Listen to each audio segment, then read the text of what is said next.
فلا مضل له ومن يضلله فلا هادي له ونشهد أن لا إله إلا الله ونشهد أن سيدنا محمدا عبده ورسوله الذي أرسله بالحق بشيرا ونذيرا وداعيا إلى الله بإذنه وسراجا منيرا فقد قال الله تعالى في كلامه المجيد والفرقانه الحميد সবাই পড়েন আউযু বিল্লাহি মিনাশ বিসমিল্লাহির রহমানির রহিম ইয়া আইয়ুহাল্লাযীনা আমানু اتقوا الله حق تقاته ولا تموتن إلا وأنتم مسلمون وقال الله تعالى في شان حبيبه إن الله وملائكته يصلون على النبي يا أيها الذين آمنوا صلوا عليه وسلموا تسليما اللهم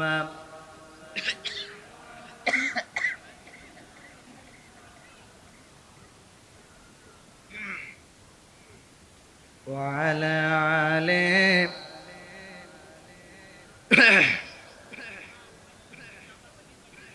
এসো হে রাসূল আবার ফিরে আমাদের মাঝে রে নতুন করে খুতবা দিতে কাবার মিনার পরে আল্লাহুম্মা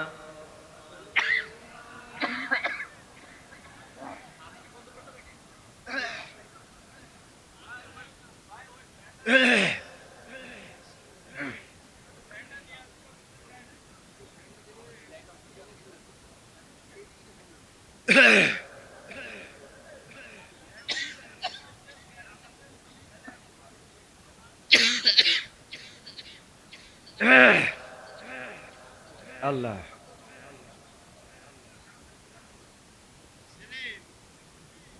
পোস্টারটা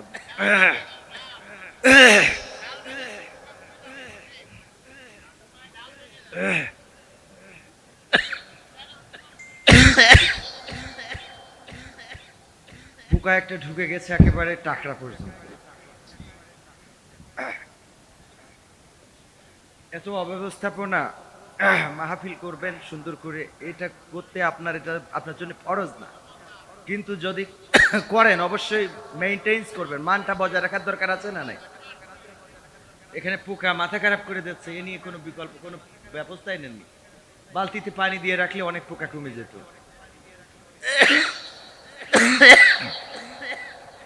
জীবনটা অতিষ্ঠ। দামোদর মোড়লপাড়া যুব সমাজের উদ্যোগে আয়োজিত ৪র্থ বার্ষিক তাফসিরুল কোরআন মাহফিলের শ্রদ্ধাভাজন সভাপতি জনাব প্রফেসর ডক্টর মোহাম্মদ কামরুজ্জামান সাহেব, সহযোগী অধ্যাপক ইতিহাস বিভাগ, সরকারি বিএল কলেজ খুলনা। এছাড়া বিশেষ বক্তা হিসাবে আলোচনা করেছেন হাফেজ মাওলানা আব্দুল্লাহ আল মামুন খুলনা। এতক্ষণ আলোচনা করেছেন, যার আলোচনা শুনে আপনারা ধন্য হয়েছেন। আপনাদের অত্র অঞ্চলের জন্য নিয়ামত, বাংলাদেশের জন্য নিয়ামত।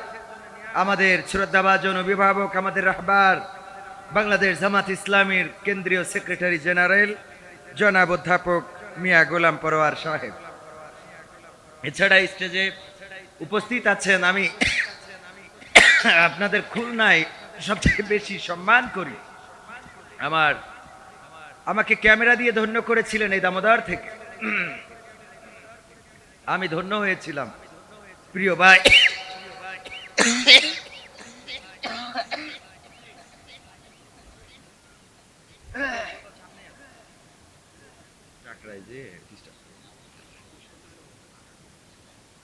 ডাক্তার মিজানুর রহমান সাহেব, এছাড়া আরো অনেক গণ্যমান্য ব্যক্তিবর্গ আছেন। আমার সামনে উপবিষ্ট দিনদার ইমানদার মুসলমান ভাই বাবাজিরা, পর্দার অন্তরালে মা এবং বোনেরা, সবাইকে অন্তরান্তর স্থল থেকে সালাম জানাচ্ছি। আসসালামু আলাইকুম ওয়া রাহমাতুল্লাহি ওয়া বারাকাতুহু। আমরা সেই মহান রবের শুকরিয়া আদায় করি যে এই মহান রব দয়া করে মায়া করে আমাদেরকে, কিছুক্ষণ আগে মুহতারাম বলছিলেন আল্লাহ ফেরেশতাদের সাথে মিটিং করলেন যে আমি খলিফা পাঠাতে চাই। সেই খলিফা হলো এই মানুষ। আল্লাহ রাব্বুল আলামিন আমাদের মানুষ হিসাবে সৃষ্টি করেছেন, রবের শুকরিয়া আদায় করে বলছি আলহামদুলিল্লাহ। মানবের প্রতি দুরূদ এবং সালাম যিনি অক্লান্ত পরিশ্রম এবং প্রচেষ্টা দ্বীন ইসলামকে বিকশিত করেছেন। আমরা বাংলাদেশের জমিনে বসে মদিনা কল্যাণ রাষ্ট্রের ইসলাম পেয়েছি, সেই মহামানবের প্রতি দুরূদ এবং সালাম সবাই বলছি সাল্লাল্লাহু আলাইহি ওয়াসাল্লাম। সম্মানিত ভাইয়েরা, আমরা এমন একটা সময় এখানে উপস্থিত হয়েছি যেই সময়ে স্বাধীনতা পেয়েছি, কিন্তু স্বাধীনতা রক্ষা করতে পারবো কিনা এ নিয়ে কিছুটা দুশ্চিন্তার কালো মেঘ জমা হয়েছে নাকি হয় নাই? জমা হয়েছে নাকি হয় নাই? বাংলাদেশ থেকে স্বৈরাচার বিতাড়িত হয়েছে, এটা ঠিক, কিন্তু স্বৈরাচারের দোসর যারা, তাদের প্রেতাত্মা যারা, তারা এখনো বাংলাদেশ থেকে বিতাড়িত হয় নাই। কথা বলেন ঠিক কিনা? বাংলাদেশে তাদের আনিত প্রতিষ্ঠান এখনো বলবৎ রয়েছে। ইন্ডিপেন্ডেন্ট টিভি, সময় টিভি, প্রথম আলো, তারপরে ডেইলি স্টার, এগুলো তাদেরই প্রতিষ্ঠিত। বলেন ঠিক না বেঠিক? এইগুলোতে এখনো অপপ্রচার আছে না নাই? আছে না নাই? বাংলাদেশের মানুষ যেভাবে স্বৈরাচারকে বয়কট করেছে, একইভাবে তাদের প্রতিষ্ঠিত সকল প্রতিষ্ঠানকে বয়কট করার সময় এসেছে। তা না হলে তাদের পক্ষে গুণগান করার এই স্বৈরাচারের প্রেতাত্মা এই পত্রিকা মিডিয়াগুলো এখনো নানান ভাবে তারা প্রচেষ্টা চালিয়ে যাচ্ছে। বলেন ঠিক কিনা? প্রথম আলোর রিপোর্ট আপনারা দেখেছেন, ইলিয়াস হুসাইন সাংবাদিক, সোচ্চার কণ্ঠে যিনি স্বৈরাচারের বিরুদ্ধে প্রতিবাদ জানিয়েছিলেন, তার 15 মিনিটের যে রিপোর্ট আপনারা দেখেছেন, চোখে পড়ে থাকতে পারে এই বাংলাদেশে জঙ্গি নাটক তৈরি করেছে এই প্রথম আলো। এটা প্রথম আলো নয়, বরং এটা বাংলাদেশের জন্য প্রথম অন্ধকার। এই অন্ধকারকে বাংলাদেশ থেকে বিতাড়িত করে নয়া দিগন্তের সূর্য রচনা করতে হবে। মনে থাকবে? মনে থাকবে? মনে রাখতে হবে ইনশাআল্লাহ। সম্মানিত ভাইয়েরা, ভূমিকায় বলতে হচ্ছে এই জন্যে সময় অনেক অল্প। পোকাটা আক্রমণ করেছে এমন কায়দায় যে কথা বলার শক্তি একেবারে মোটামুটি কেড়ে নিয়েছে। তারপরেও কিছু কথা না বলে যাব, বলার দরকার আছে না নাই? মুহতারাম সেক্রেটারি জেনারেল তো বললেন 15টা বছর কথা বলতে পারি নাই, ঠিক কিনা? আমরা আগে স্টেজে আসলেই বলতো, হুজুর সময়টা তো বড্ড খারাপ, আপনি তো ভাই সব জানেন, বুঝে শুনে কথা বলে ওয়াজের রীতি টানেন। উস্কানি ফুসকানি মূলক বলবেন না কোনো কথা, এই মঞ্চে রাজনীতি ভাই করবেন না অযথা। আমরাও ভাই কুরআন জানি, মানি মোটামুটি, ঝামেলাতে থাকি মাঝে মাঝে নিয়ে ভোটাভুটি। মক্তবেতে শিখেছিলাম আলিফ বা তা সা, কোরআন হাদিস মোটেও জানি না, এমন কিন্তু না। খুব কষ্টে আছি। সবাই একটু দুরূদ পড়েন তো। আল্লাহুম্মা সাল্লি আলা।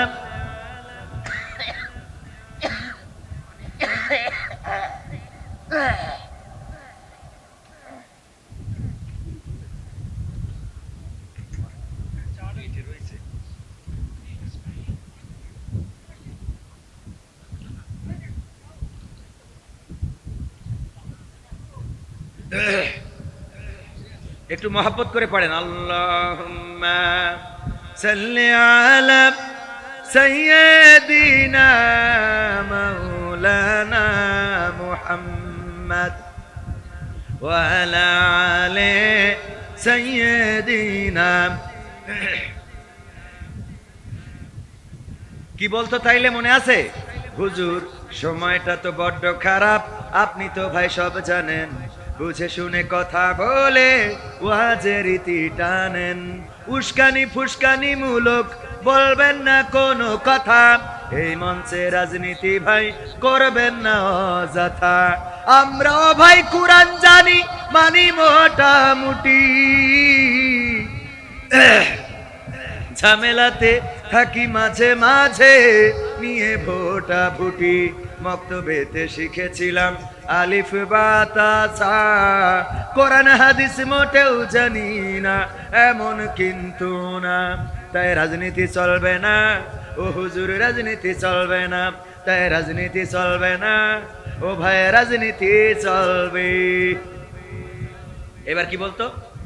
হুজুর এই মাহফিল কিন্তু এবার ৪র্থ বার্ষিকী, তাতে কি?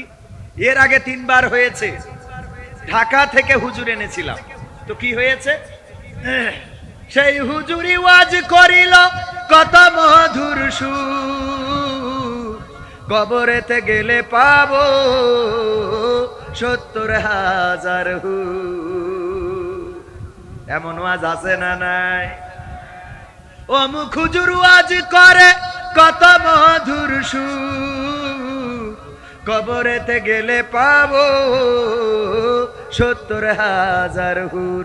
অনেক দোয়া আছে পড়লে কোটিতে সওয়াব, সারা জীবন পাপ করিলেও পেয়ে যাব মাফ, বাপ দাদারে নাজাত দিতে করেছি ৪০, আমার বেলায় 4টা গরু গোয়াল ঘরে পুষা, আমিও ভাই কিছুটা জানি মানি না তা না, ছোটবেলায় শিখেছিলাম আলিফ বা তা সা, তাই রাজনীতি চলবে না ও হুজুর, রাজনীতি চলবে না, তাই রাজনীতি চলবে না ও ভাই, রাজনীতি চলবে। এরপরে কি বলে? হুজুর আপনি মনে করছেন আমি মানি না মানি? আমি বললাম কি মানেন? বলছে হুজুর গো মিলাদ করি কি আমি করি, যাই বাবার মাজারে, হয়তো একটু বিড়ি টানি পথের হাটের বাজারে। আছে না নাই? মিলাদ করি কি আমি করি, যাই বাবার মাজারে, হয়তো একটু বিড়ি টানি ফুলতলার বাজারে, ফজর নামাজ হয় না পড়া, থাকি তখন নিদে, আল্লাহর কসম হয় না কাজা, নামাজটা 2 ঈদে। আছে না নাই? 2টা ঈদে ঢাকাতে আসে আর নামাজ আদায় করে। ইমাম সাহেব বাড়তি 6 তাকবীর দেয়, উনি 6টা রুকু মেরে বসে থাকে। আছে না নাই? মিলাদ করি কি আমি করি, যাই বাবার মাজারে, হয়তো একটু বিড়ি টানি ফুলতলার বাজারে, ফজর নামাজ হয় না পড়া, থাকি তখন নিদে, আল্লাহর কসম হয় না কাজা, নামাজটা 2 ঈদে, নিয়মিত চেষ্টা করি পড়তে জুম্মা নামাজ, সেদিন শুধু হয় না পড়া, যেদিন থাকে কাজ, 3টা জুম্মা করলে কাজা মুসলিম থাকে না, এই হাদিসটা ভালো করে আমার আছে জানা, তাই রাজনীতি চলবে না ও হুজুর, রাজনীতি চলবে না, তাই রাজনীতি চলবে না ও ভাই, রাজনীতি চলবে। এবার বলে কি? হুজুর এই যে কোরআন এ পড়েছি, আমি পড়েছি, আমার স্ত্রী পড়েছে, আমার সন্তান পড়েছে, শ্বশুর শাশুড়ি সবাই পড়েছে। আমি বললাম তাতে কি হয়েছে? কয় কিন্তু কোরআনে জিহাদ মিহাদ কোথায় আছে দেখিনি কোনখানে। দরগা পীরের মাজার আমার অনেক বেশি টানে গো বাবা, অনেক বেশি টানে। আছে না নাই? কোরআনে জিহাদ খুঁজে কথা কয় না কেন? পায়নি? পড়ে না, পড়ে কিন্তু বোঝে। কোরআন পড়ে কিন্তু বোঝে। আমার মিজান ডাক্তার, উনার চেম্বার আছে না এখানে? আপনারা চিকিৎসা নেন কিনা? ফুলতলার জনপ্রিয় ডাক্তার। আমি যশোর থেকে রুগী নিয়ে আসি উনার কাছে, কোনো কমিশন দিই না, আর উনিও টাকা নেয় না। আবার মনে করেন না যে কমিশনে রুগী নিয়ে আসে, আমি দুর্নীতি কমিশন না। তো উনি ওই ভিড় হয় বলে চিন্তা করেছে একটা ময়না পাখি কিনে, লোক না রেখে একটা ময়না পাখি কিনে। কি পাখি? ময়না পাখি। লাইন দাও এক এক করে আসো, লাইন দাও এক এক করে আসো। ময়না পাখি ওইটাই বলে যে লাইন দাও এক এক করে আসো। লোকের যখন ভিড় হয়ে যায় তখন ওই ময়না পাখি সবাই বলে লাইন দাও এক এক করে আসো। তো সবাই বলে দেখো পাখি বলতেছে লাইন দাও, আর তোমরা মানুষ লাইন দাও না, এই নাও লাইন দাও সোজা করে। তবে সবাই সোজা করে লাইন দিয়ে এক এক করে ডাক্তারের চেম্বারে যায়, রুগী দেখে, ডাক্তার থেকে চিকিৎসা দেয়। কোনো এক কারণে এক রুগী মারা গেছে ডাক্তারের কাছে। তো ওই দিন সবাই খেপে গেছে, ফুলতলার এই রুগী মারা গেল কেন, ডাক্তারের মারতে হবে। তো লোকজনের জমা হয়ে গেছে, ময়না পাখি বলতেছে লাইন দাও এক এক করে লাইন দাও। আচ্ছা ওইভাবে যদি লাইন দিয়ে সিরিয়াল বাই সিরিয়াল উনার চেম্বারে মারার জন্য ঢোকে, তা কি আর জানাজা দাফন কাফনের দরকার আছে? কথা কয় না। তাই ময়না কি বুঝেছে যে আসলে ও কি বলছে? বুঝতে পারিছেন কিনা? আমাদের এই জাতীয় কোরআন থেকে বলে হুজুর রাজনীতি করবেন না, রাজনীতি করা যাবে না। এইগুলো যারা বলে ওরা আসলে জানেই না এর মধ্যে রাজনীতি আছে নাকি নাই। কথা কয় না। এই জন্য ওদের শিখানো বলি, ওই যে শিখাই দিয়েছে হুজুররা রাজনীতি করে, মাহফিলে আসলেই বলতে হবে রাজনীতি করা যাবে না, ওরা ওই শিখানো বলি বলে। তাহলে কি বলছে? হুজুর জিহাদ মিহাদ কোথায় আছে দেখিনি কোনখানে। দরগা পীরের মাজার আমার অনেক বেশি টানে। সেথায় গেলে শর্টকাটে ভাই জান্নাত পাওয়া যায়। পরকালে তরাই নেবে চিন্তা তেমন নাই। পীর সাহেবের কাছে মুরিদ আমি আমার নেতা। বছর বছর নজরানা দি আমি আবার সেথা। হইলে ওরস কোনোভাবে মিস তো করি না। ওখান থেকে আল্লাহ রাসূল হয়েছে জানা। তাই রাজনীতি চলবে না ও হুজুর, রাজনীতি চলবে না। তাই রাজনীতি চলবে না ও ভাই, রাজনীতি চলবে। কিন্তু আমাদের কথা কি? আমাদের কথাও রাজনীতি চলবে না। আমাদের কথা হলো কোরআনের নীতি চলবে। কিসের নীতি? আর এই কোরআনের নীতি করার কারণে যদি কেউ বাধা দেয় তাহলে তাকে বলবো তুমি আগে এলেম অর্জন করে তারপরে এখানে আসো। এখন আর আগের মতো স্টেজে উঠে বাধা দেওয়ার দুঃসাহস করার মতো আল্লাহর ওলি নাই। তবে দুই একজন আবার তৈরিও হচ্ছে। কারণ শূন্য বাগানে ওই যে বলতেছে যে বাজারে চাঁদা দাবি করতে, ওরা তো সব চলি গেছে, তা আমরা এসে হাল ধরিস। কথা কয় না? হাল ধরার লোক আছে না নাই? তো এই বাগানেও যদি কেউ হাল ধরতে চায় তাদেরকে বলবো এই বাগানে ওই হাল ধরার জন্য আসবেন না, বরং কোরআন যেন শুনতে পারে সেই হাল ধরার জন্য আসবেন। তা না হলে বাংলাদেশের মানুষ আপনার বেহাল করে ছেড়ে দিবে। ঠিক না বে ঠিক?